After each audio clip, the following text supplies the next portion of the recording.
dadka ciyaartooyga markay goolasha dhaliyaan way sujuudaan. sujuuddaas diinta maxay ka qabtaa buu leeyahay.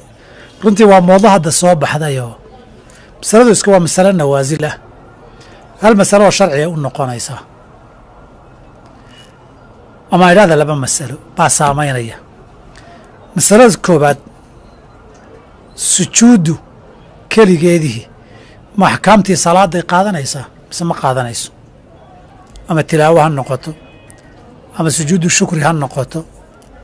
sujuuddan la sujuudayay keligeeda xataa kuwa sharcigu oggolaaday ma xukun salaad bay leedahay? xukun salaad waxaa looga jeedaa weyse ma u baahan tahay, cawro asturan ma u baahan tahay, qiblada in loo jeesadana ma u baahan tahay.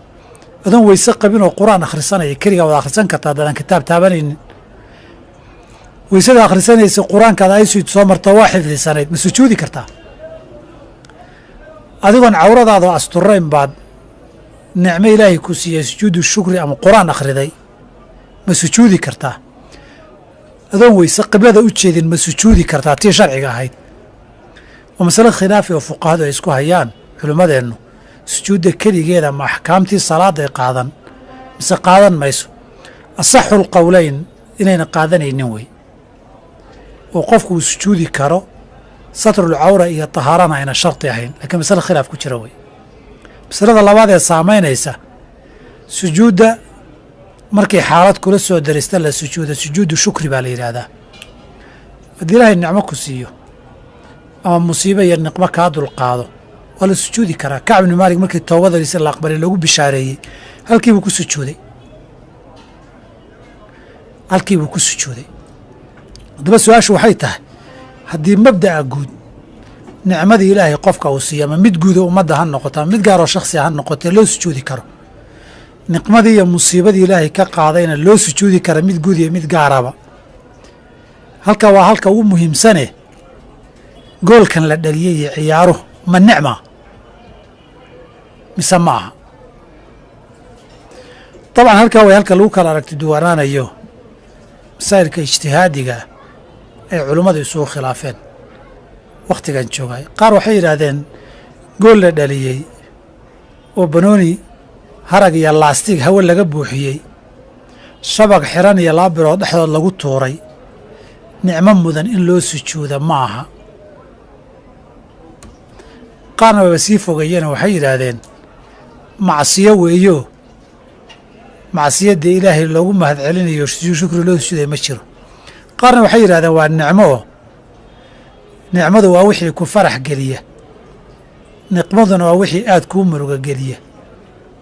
dhalintiisuna waa nicmo weyn, aad baa loogu farxa qofka iyo taageerayaashiisii iyo dadkiisiiba.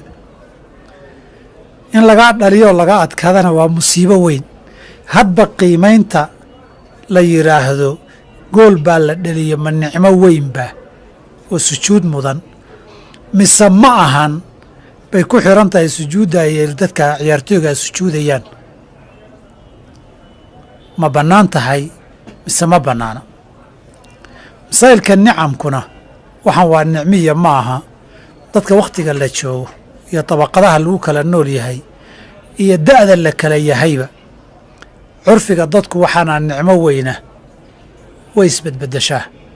saa darteed baa in si loogu kala dhowaa ama ibaaxadeeda loogu kala badnaa marka laga soo taga qaabka loo ciyaarayey iyo maxaaraan baa ku jirta iyo ma muxaramaad kalaa la samaynayey iyo ma qimaar waxyaabaha gelayay ay ka mid ahayd iyo marka laga soo taga aan ka soo qaadno ciyaartan la ciyaarayay inay mubaax ahayd.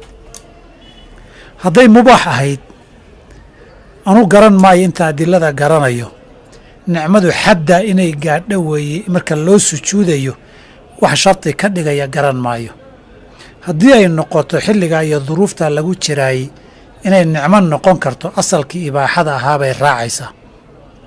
intaa waxaa dheer waxaa laga yaaba mararka qaarkood inay muujiso ama nooc dacwa ay noqoto meelaha qaarkood iyo munaasabadaha iyo mayaadiinta markay ka dhacayso. waxaan arkaa kuwa gaalada markay goolka dhaliyaan calaamaddii kiristanka ay muujiyaan inuu mararka qaarkood qofku hiwaayadiisi iyo muslim inuu yahay muujiyaaye marar baa waxaa la banneeyaa wax sharciga xaaraam ku ahaa. xaraga socodka xaraga kibir in loo socdo iyadoo sharciga kabaa'irta ka mid tahay maydaanka jihaadka markay joogto qofku geesinimo uu ku muujinayo waa la oggolaaday.